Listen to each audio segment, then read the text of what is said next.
Hello and welcome back to This Busy Life, the podcast. In this week's episode, we speak to one of my really good friends, Nick.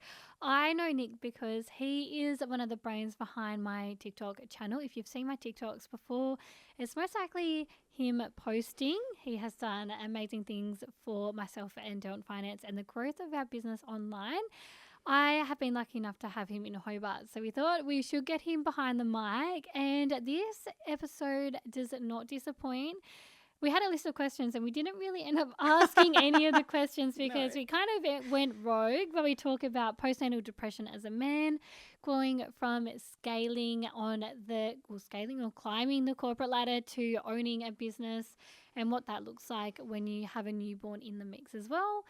Ash and Nick have really nice awakenings during this episode as well. Ash's brain was working in overtime for this one. So I hope you enjoy the episode and thank you for listening. This episode was sponsored by Don't Finance, your home for home loans. Fresh in off the plane from a direct flight from New Zealand to Hobart. Yes. Welcome, Nick, to the podcast. Thank you so much for coming here and joining us today. Did you just want to start off by introducing yourself? Cool, yeah. Fresh off the boat. I'm from New Zealand. Fresh off the boat. I am a business owner, a dad to 3 beautiful children, and my beloved fiance, Cassidy. And I live in Tauranga, yeah. Live where? In Tauranga. You got to see, this is the thing with New Zealand. You got to, if it starts with a T, you've got to go Tau. Yeah, Tauranga. right. And then Is that north? North, yeah. We were having this conversation in the car because a lot of my family are from New Zealand. Yeah. And I was like, every time I try to say where they're from, I'm like, I can't say it because I can't roll my R's. So just go, like, "Ugh." yeah. And I'm like, I'll start saying it, but then you have to finish it because I just Did it sound silly. cool when I Yeah, said it did sound very cool, but I was like, what the fuck is it? Well, that's all I need, as long as it sounded cool. As a little icebreaker, we ask everyone at the start of our potty to share what their busy win and lesson has been for the week. Busy win and lesson for the week. We've got this saying going around our home at the moment, and it's how slow we can move and how slow we can do things. And it's just a reminder that myself and Cass always go, slow down. And I feel like this week we're kind of getting the hang of slowing down. So that would be, that's the big Busy win. Yeah. And it's kind of a lesson too, I guess, in the sense that you're also learning at the same time how to slow down. And I think coming on the podcast, that is about having a busy lifestyle. Yeah. It's also about learning when to slow down and not burning yourself out 100%. as well.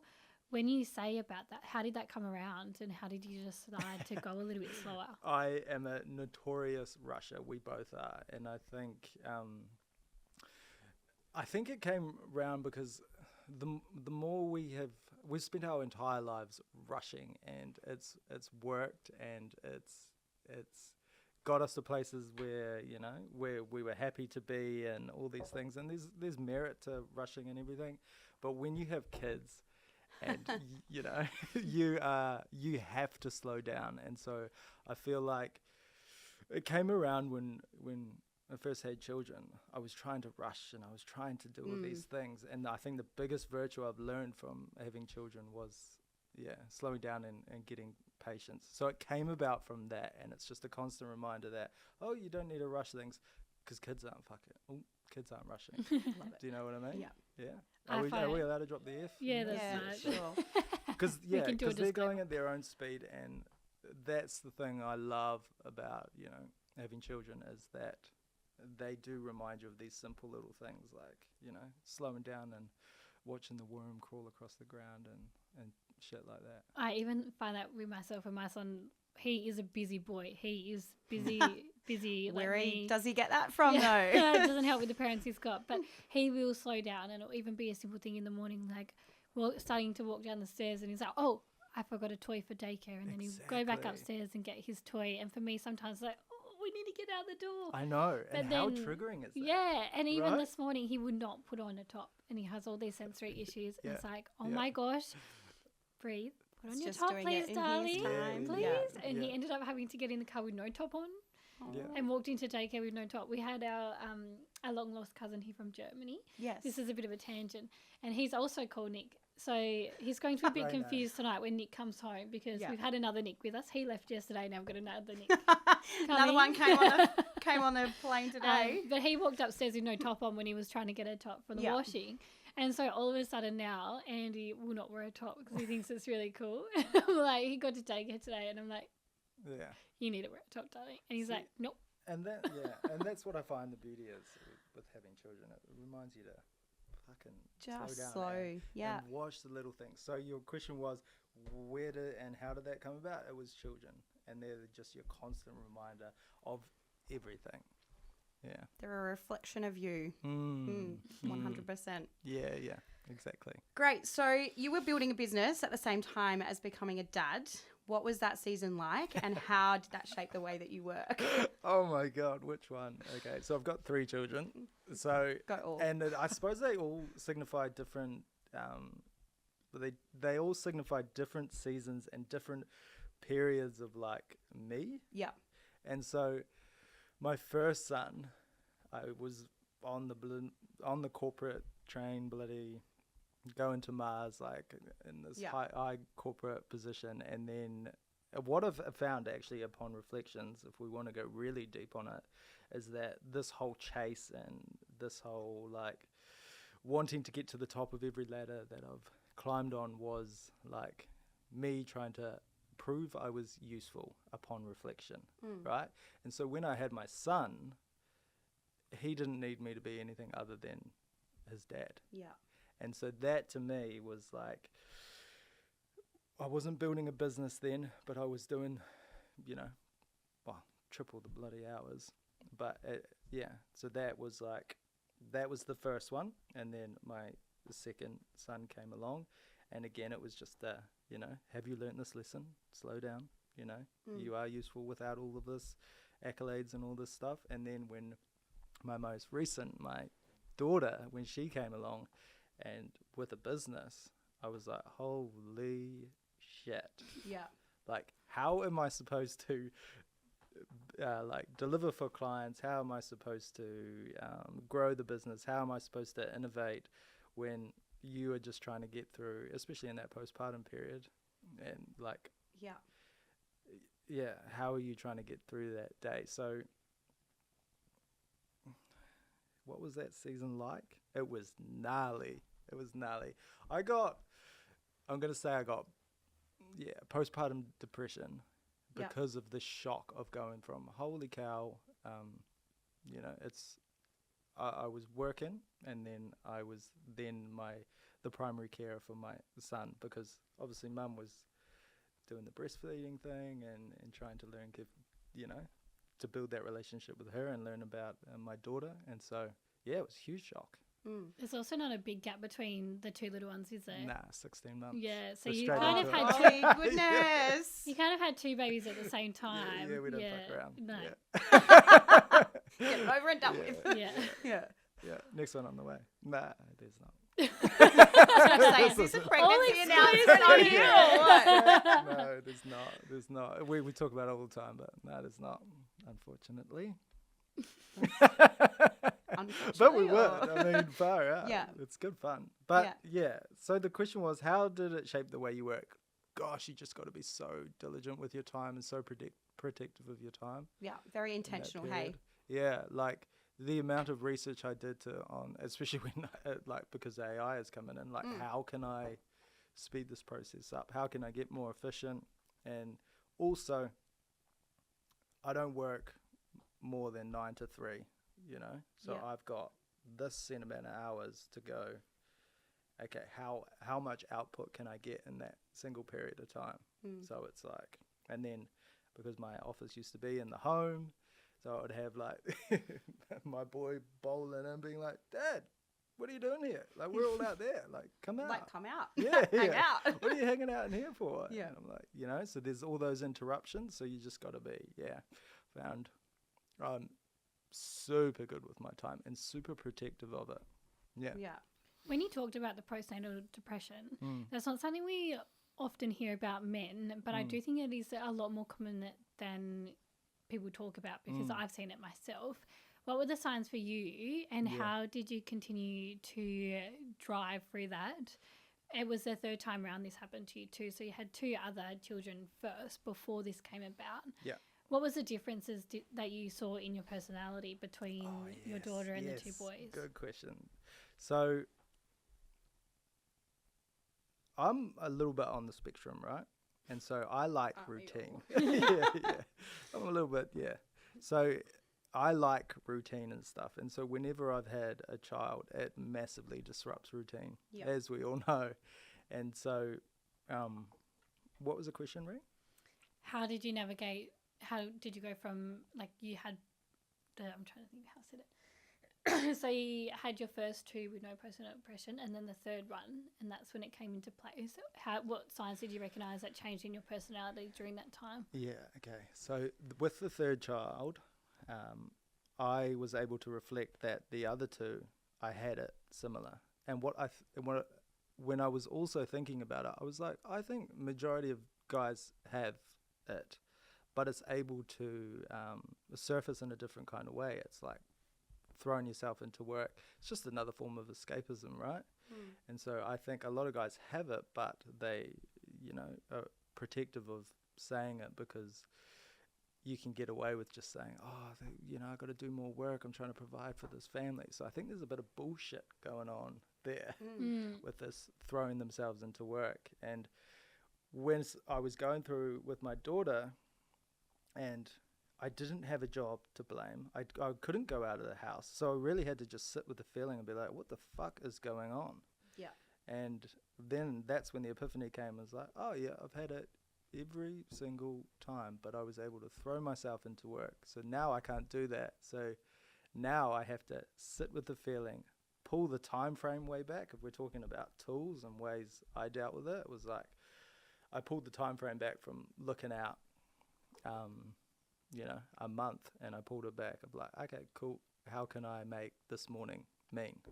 How can I make, and even when that was really hard some of the mornings, how can I make the next fucking 5 minutes mean, And then I think by just having and stacking those up, and I hate to sound like a fucking one of the motivational bros, but like stacking those wins up over the course of a day, eventually I was able to, deal with it better, but also she grew up and she was more adjusted into the family. And so and having Cass to just talk through it the whole way through was and be a soundboard. It was being, and also going to her with this and being like, I think I've got this.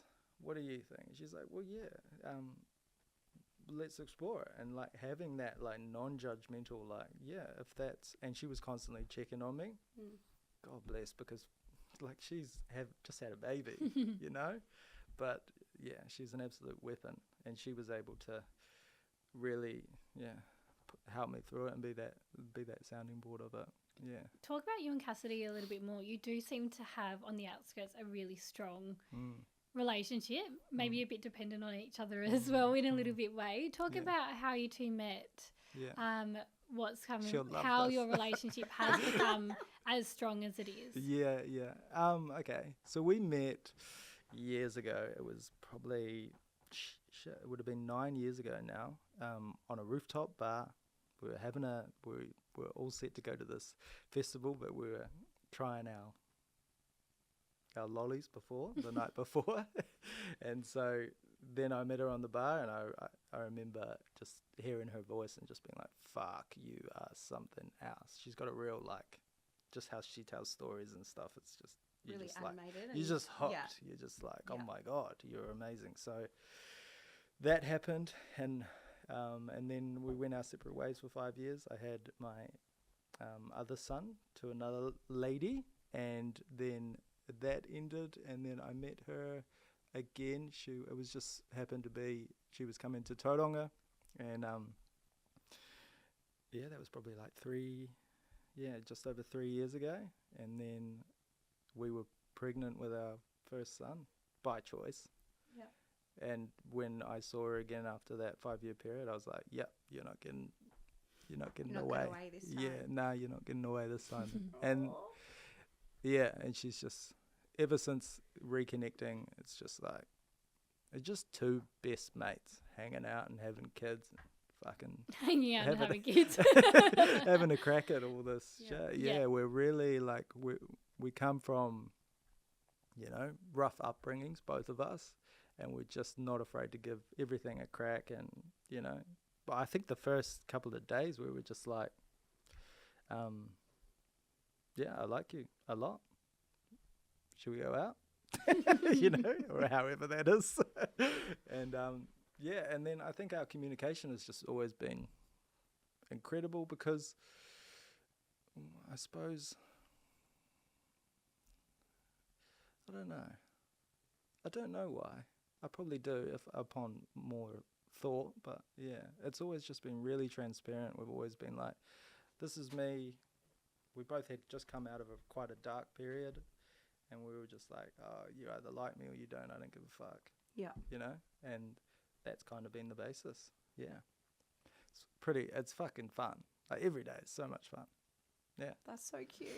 Yeah. we have so a lot of fun. cute. Yeah. We do. Love it. And now we get to have kids that look like us. Like Very- little bits, and like there's bits of her and bits of me, and it's like, yo, It's a fun combo. fuck Yeah. yeah.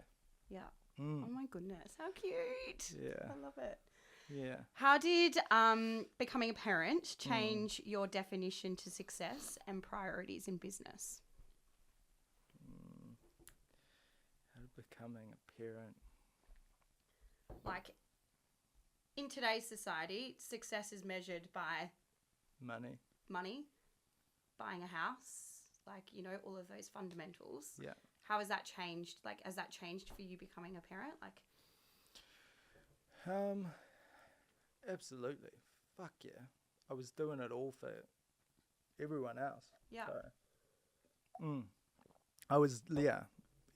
Every sort of thing was like driven by this like deep rooted, like, I'm going to fucking prove you wrong. And then when you have children, you're like, oh, I don't need to prove anyone fucking wrong. I'm Yeah. just me, and I want to provide like a nice environment and a nice life for my babies. And yeah, it was like, yeah, but before it was, if I could talk in terms of like energy, it was like driven by a bit of like fucking, I'll show you, I'm gonna, Like, I'll prove you wrong. yeah, and fuck, Yeah. it worked. Yeah. Like all through my 20s, it worked really well. Like I got to It the worked top for of- that season of life. yeah, Yeah. 100%. But when children came, it was like, that shit just doesn't matter. All that matters is like having time with them, creating cool experiences, and Yeah. then, trying to as much like see life through their eyes as much as possible. Yeah, I suppose. Especially if you've had kind of a rough upbringing, like you've said, it'd be so nice to go back through and see Oh my life God. again through children's eyes who do have a really nice upbringing. Oh my God, and the amount of like triggering shit that you're just like, like, yeah. So for perspective, like I didn't have a dad growing up, and so just being there was like a win, Yeah.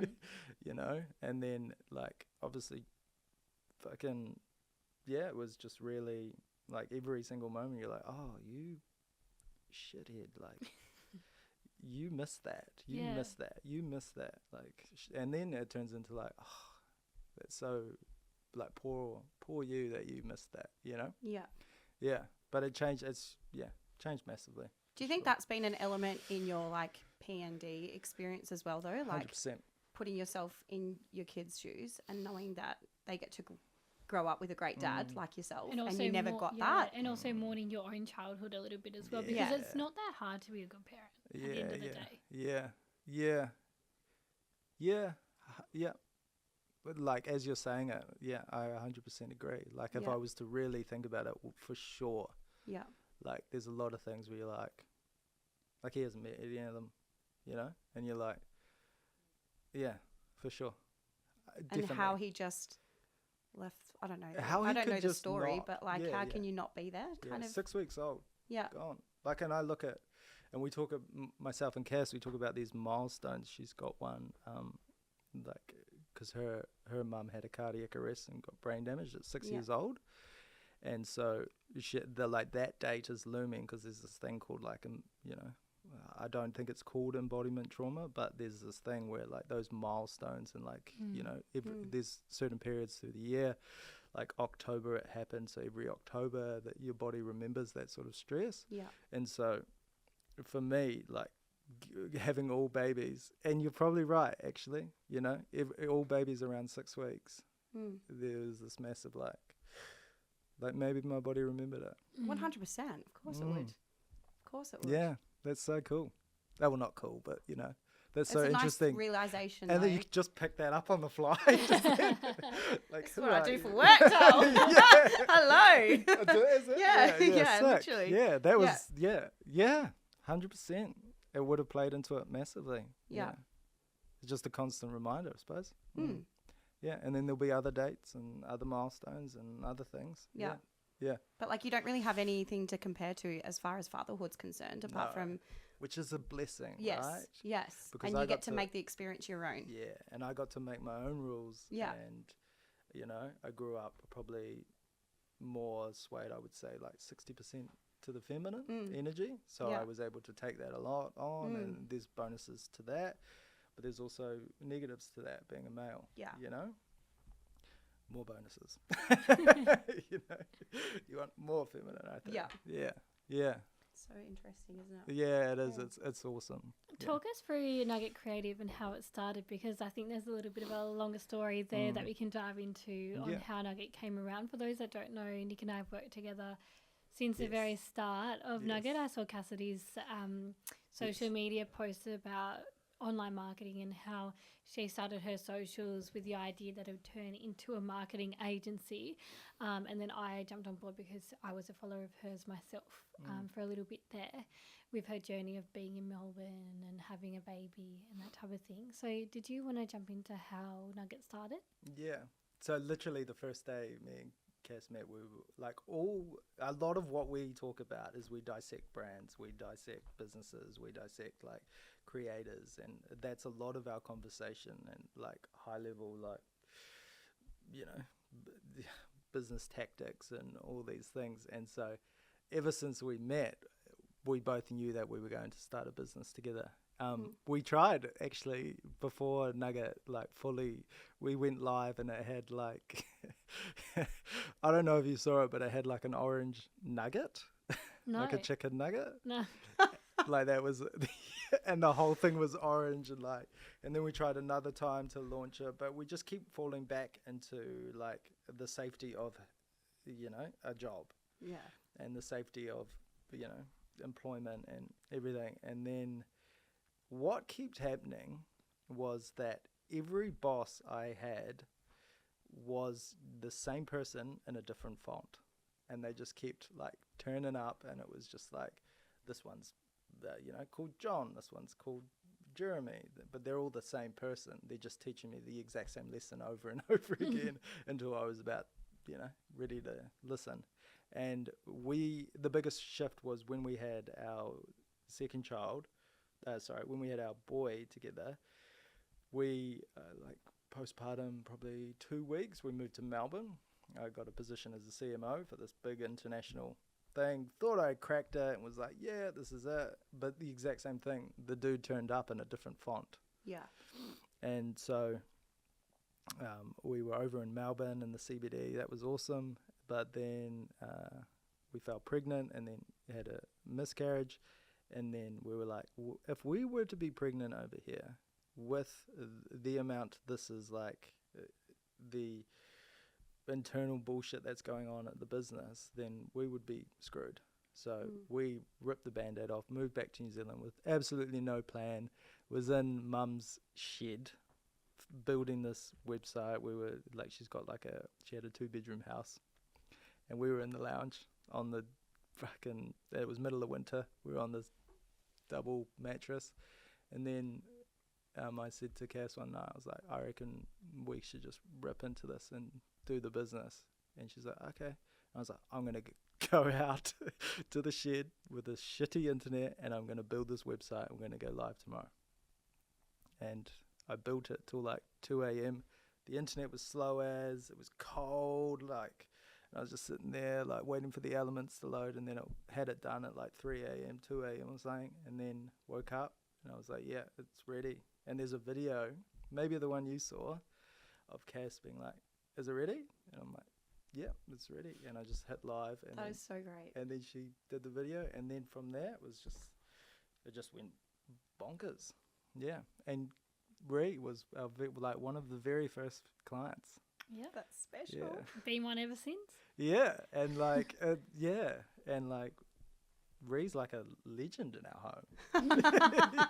You know, she's constantly spoken about, and Yeah. it's constantly like, That's so great. yeah, and we just watch Rhi just go like, oh, just the Skyrocket. growth, Yeah. and it's just been so cool. So, yeah, you're just constantly talked about positively, and we absolutely fucking love you.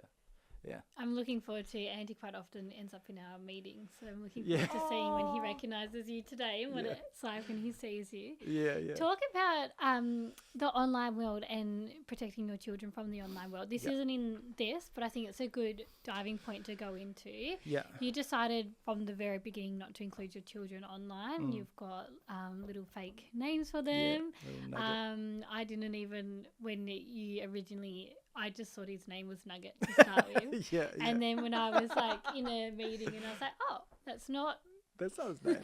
his name. Yeah, yeah. I was like, it's kind of cool. A Fan bit- of Maths yeah. or something. Well, if we went live with And the because nugget, your business is called Nugget Creative, yeah. so talk us a little bit through your decision not to share your children online, because you were also what drew me to decide not to put my son online, and be careful with what I share about him. So talk about that a little bit. Yeah. So it was a conversation when Cassidy was pregnant. So for context, Cassidy was like heavily into the content creation world. She was in the mental health space, like one of the top creators. Like she's an incredible storyteller. And when she was pregnant, we had a decision to make whether we would put Nuggy and his face online. And obviously we chose against. And it makes content creation so hard, but it's so worth it. Yeah. Yeah, I think the decision came from just there's so much, like, we'll go off script here, like, because, like, a content creator does well when they show their face of their child. And when you compare, because I test content for a living, Yeah. and I know that when I put a face of a kid and not, it would do, the face of the kid would do much better. We could get into the reasons, but we can summarize them, like it's just a really gnarly place. And we saw it with other creators. They were putting their faces on and we were just like, nah, it's not worth it. Like, this needs to be their own decision when they're Old enough. when they're much older, when they're, and yeah, so it stalls content, but fuck, it's worth it. Something else that I noticed with Cassidy and yourself too is you don't even make them like, if anyone was watching Cassidy online, you wouldn't even know she had children, because I remember when she posted about being pregnant, she just was like, oh yeah, by the way, I'm pregnant. And she was already like, 6 months pregnant or something. And then once she had, well, you as well had the baby, it was just all of a sudden she wasn't pregnant anymore. Yeah. So really protecting them in that regard as well. The internet don't know who they are. And I think that is really honourable to do, because you could put your children at the back burner and have them online and make heaps of money. make heaps of money like these people do. And it's like, yeah, you putting them first is so important. For those who you see online posting their children and making them the head of content, what would you say to start getting them to slow it down a little bit? I actually met with I met with a creator that wanted a hand, just consulting and working with, and obviously I went through the socials, and I chose not to like work with them because of that fact. Like I didn't feel comfortable with it. It's not something that I believe in. It's not part of my ethos. But what I would say to creators is, oh jeez, I don't want to get on my high and mighty horse, but Do it.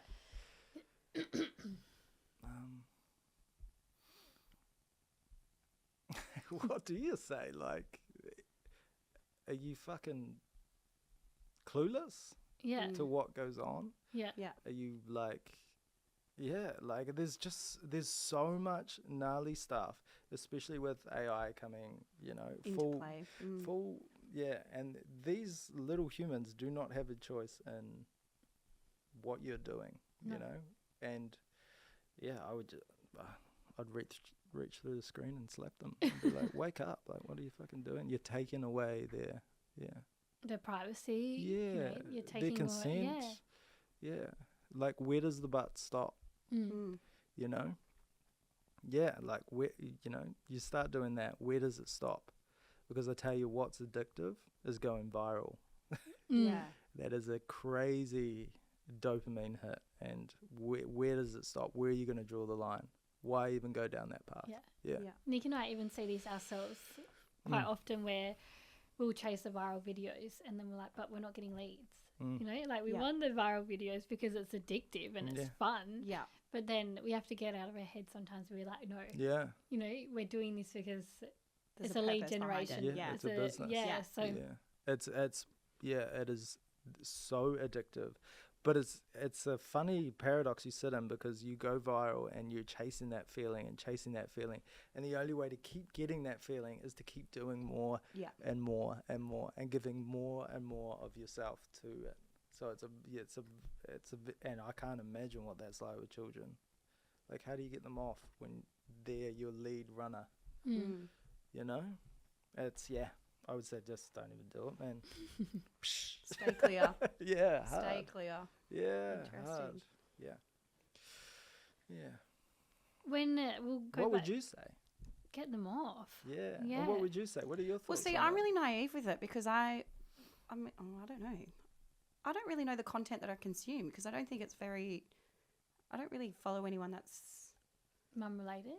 yeah, Yeah. like they don't show a lot of what their kids are. And like, I just show generic stuff, like, and it's not in depth or anything along those lines. But yeah, look, it's probably not something that I'll do, especially with my eldest kid. Like, he definitely isn't one for the camera, and he'll tell me to rack off if I was to take a photo of him. He's like, Mum, stop being so embarrassing, you know? And, like, I've got to respect that, right? old Like, is he? he'll be 10 this year. Oh, Yeah. he'll be 10 turning 16 at the Yeah. moment. Punish. But yeah, I'm not really a person that would put all my kids on social media. And why? Because you're a cool mum. Yeah, I'm a cool mum, Yeah. but I also forget to put Yeah. stuff up. Yeah. And like, I'm not really interested in it. Yeah. I had a situation a couple months ago. Oh, it wasn't months ago now. It was probably, I don't even know, 18 months ago. Andy was quite young. Yeah. And they didn't mean anything bad by it. But I didn't know this person. And we were in a meeting and they said, oh, I love watching what Andy's up to every day. And I was like, oh, yeah. And the thought of like, you know, being at a playground, this freaks us out quite a bit, is like being at a playground and they were, you know, you hear some horror stories of them coming up and being like, say their name and, you know, and then be like. And like, how can you keep your child safe if someone knows who they are and their name, you know? Yeah. I was at school, when I was at school, somebody knew of the child and called out to them and said, hey, your parent told me to come pick you up. And they actually weren't Yeah. told to pick them up. And and So not even like stuff only- like that. So I won't Yeah. even put my child in a like a backpack with his name on it if he was walking on the street, Yeah. because that's how they can know your name and things Yeah. like that. And Yeah. also you've got to be very careful about like, like you could go real deep into it. But I've heard people like being really careful about their path to school. Like if you're a vlogger, you know, all these sorts of things.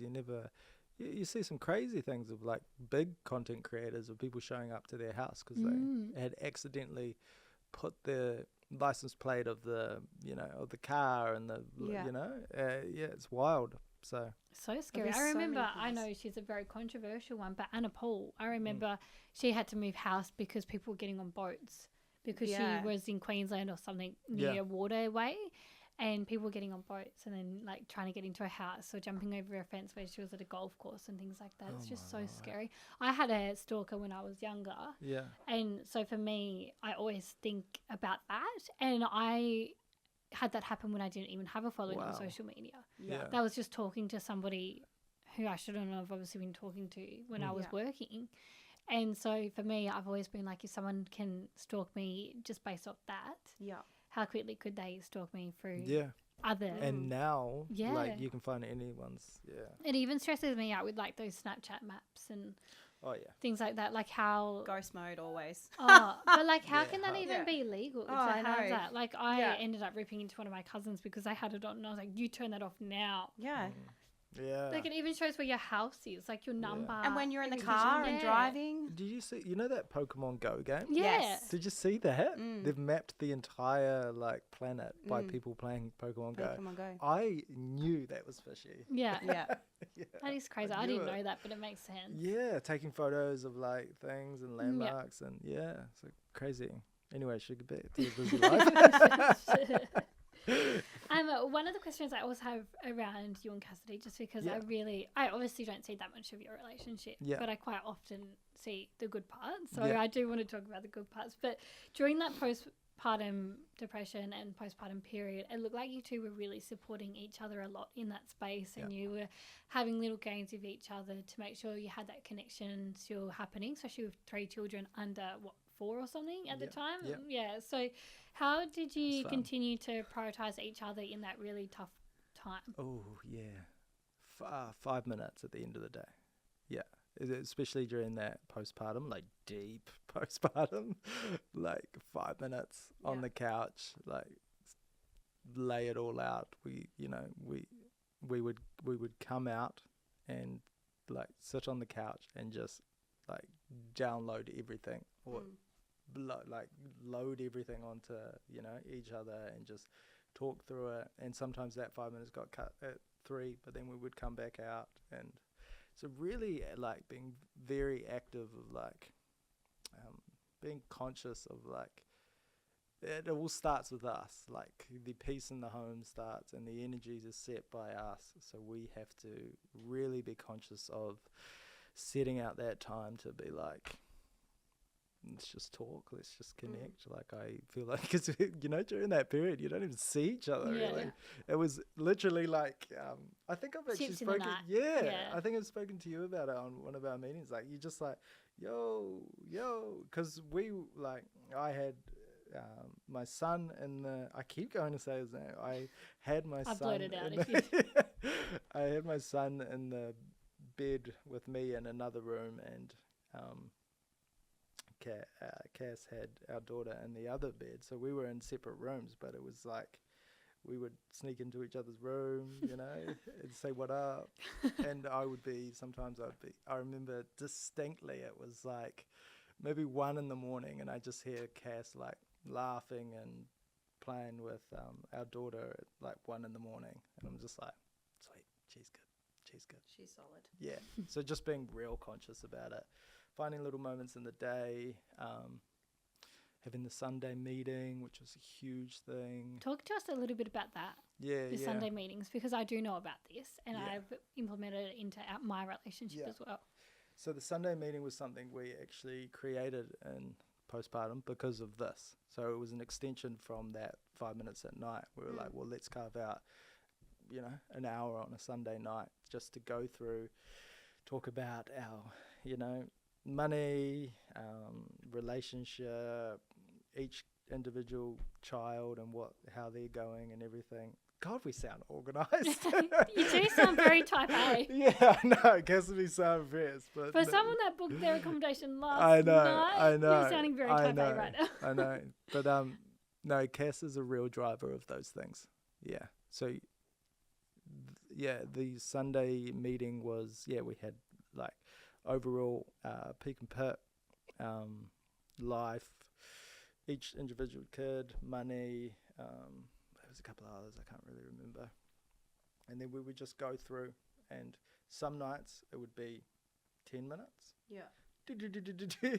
Other nights there would be massive sort of conversations on each one. And we would go back and forth and just like understand. I think it's a good indicator of like where your partner is at, because we are slipping by each other in that period. So it's a good like snapshot of like, and what we would do during the week is like we bank up things that may have like frustrated us or whatever, and what this Sunday meeting allowed us to do, it was like, walls are down. We're talking about this issue separate from us two. It's not like you did this. It's more like, hey, this over here, let's both attack it. And the Sunday meeting, formal setting, I suppose, gave us space to be like, yeah, let's attack this issue of something that could have been me, could have been her that did. And we were able to talk about it. It's like you both are against the problem. Like you're both on the same team. It's not, Yeah, exactly. That's so good. That's, yeah. And it is like that because, like, tension and friction and all those things are going to occur. And it's not because you don't like the other person. It's just because tension and friction occur when two people are rubbing up against each other every day. Yeah. So to be able to grab that issue, give it a name, put it over here and discuss it. Yeah. Oh my gosh, so good. Does it take you a while to unpack it, or does it? Sometimes, yeah, for sure. Yeah, back and forth. Yeah, we go like why I would do this or why she would be doing this. Don't look at it right there. We always start in like the past, like what is leading you to do that from whatever. It's deep. Yeah. You got to be like going. You got to go all in. Yeah, you got to, for sure. Because there's some things that get brought up and you're like, oh, fuck, okay. Yeah, I suppose that's it. It must be hard in a way too, because Emmanuel and I have been together for 9 years. So we had so long in a relationship before we had our son. We had 6 years, almost 7 years before we had our son. So we had that whole time in our relationship to really know the nitty gritties of each other's personalities and things like that. Where you two have been together for 3 years and have 2 children. Yeah. And you've moved states and you've done all these different things. Yeah. So you still be kind of getting to know each other's little things here and there as well, while also raising children at the same time. Yeah. So it's interesting to see the different dynamics in having that time before having children where Emmanuel and I have. But we still also struggle with our communication, and that's something that we need to work on quite frequently is our communication. Versus you guys where you're so in it to make sure the communication's there. Yeah. It's I think like I think the communication thing is like that's a constant everywhere. Like I wouldn't say we have like overly we do. We do. But I wouldn't say it's like the communication isn't. I think you've got to, where you're pulling the communication from needs to be something that's removed from yourself. Yeah. So if you're talking about an issue, if you're able to remove yourself, I think it gets personal when you're talking about the individual at the present moment. I think if you're able to pull it back to something like, talk about Nick from 10 years ago is doing this, you know, then you're removed from it and you're like, oh, I see. And then it's not so in your body and present to what you're currently doing. Yeah, and I think that's a winning method for our communication is we are talking about like Cass from 10 years ago, me from 10 years ago, to be able to unpack why that is. Because I don't feel like humans are natural dicks. Like, there's always a reason for this something. And if you're able to talk about it in almost third person. And also circling back to slowing down, if you can slow down in that communication instead of doing it fiery and hot-headed as well, because you're trying to get it over and done with quickly. Yeah, which is the beauty of that Sunday meeting. Yeah, you're able to park that, and you have time to process it, and know you're going to get a chance to say it. Yeah. But you're able to say it, and most of it is like trying to articulate yourself the best way, which takes time. Like Cass is real good at having an emotion, being able to articulate right there. I need time and space to process the whole thing. I can't wait for you and Emmanuel to meet in person. So similar. Really? So similar. Yeah. So He's similar. Greek. It just needs time to process and then figure out a plan. Yeah. Well, that's what emotions are, though, right? It's like energy in motion. So you need to like kind of release that emotion to like. Oh my then gosh! be able to reflect on it and be able to then be like, right, at that point in time, this is how it made me feel. However, after reflecting on it, like, maybe this is how we could probably do things a little bit better. This is how we could change our communication style. Depending on like what the topic is. If you're not heated in that moment and you get rid of that emotion or feel that emotion for truly what it is and then come back and reflect on it, you can also share your experience from a different light because you're a lot calmer. Like, there's a lot more grounding in it. I've always been Oh my such gosh, a... Ash. Energy, emotion is energy in motion. Well, it is. Holy It is. shit. I know. It that is. makes so much sense. Yeah. What a cool framework. That's You've awesome. got to feel it. Yeah. It's got to move through your body. And I think if you neglect that, that's certainly when things build up and pile up and all the rest of it. So, and you know, feel it, let it out, write it down, do whatever it needs to do to get out of your body to then be able to come back and have a And I see that too, and this 100%. comes to, I've got 2 points on this. Is the first one is when we posted that TikTok about relationships and the fighting and things like that, and there was the people that say that they don't fight at all. And I'm like, oh my gosh, if you two were to have an argument, it'd probably be the end. Because like if you don't have communication skills to fizzle out a fight, they're the relationships that end up dwindling because it all just comes out straight away in a big argument. And for me, I have always been a reactor. Like if I've got an issue, I react straight away. If I'm upset about something, I react straight away. So something I've had to really implement, especially in business, because it's bit me on the ass many times when I am a reactor, is that I need to pull back and I can't react in anger. I have to wait and reflect.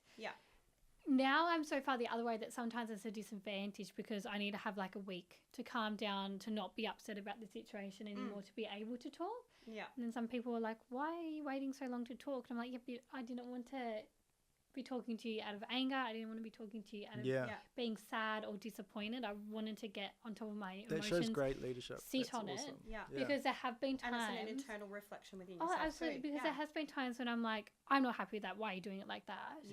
Where if I had a moment to not be angry about the situation and then be like, you know, this is why it wasn't good and things like that. I need to work on being able to do it a little bit quicker. So we're not sitting on things for too long. But I find that what you're saying really effective. For sure. Because like I'm a very external person. Like if there's been ever an argument or anything heated, I've got to ask questions. Like I've got to know, so then that way I can reflect and then just be able to do that.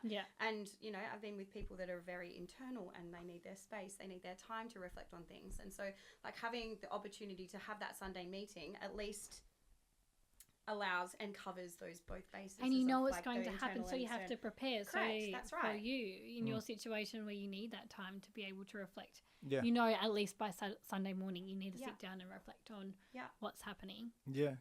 And you're able to articulate it properly, because I think that's the biggest thing is people just say dumb shit that they don't mean. Yeah, and then You it's know? nasty in those situations too. But the energy and emotion, that was fucking dope.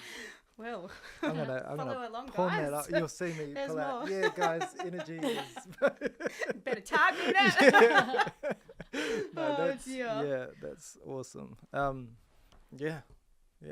think with like, communication is huge with that Sunday mini. If we're rounding it up, like it's that trying to articulate yourself properly. Yeah.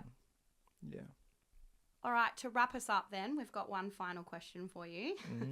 So looking back now, what's a lesson you still carry, and what advice would you give to new dads juggling work, family and big life changes? Cool.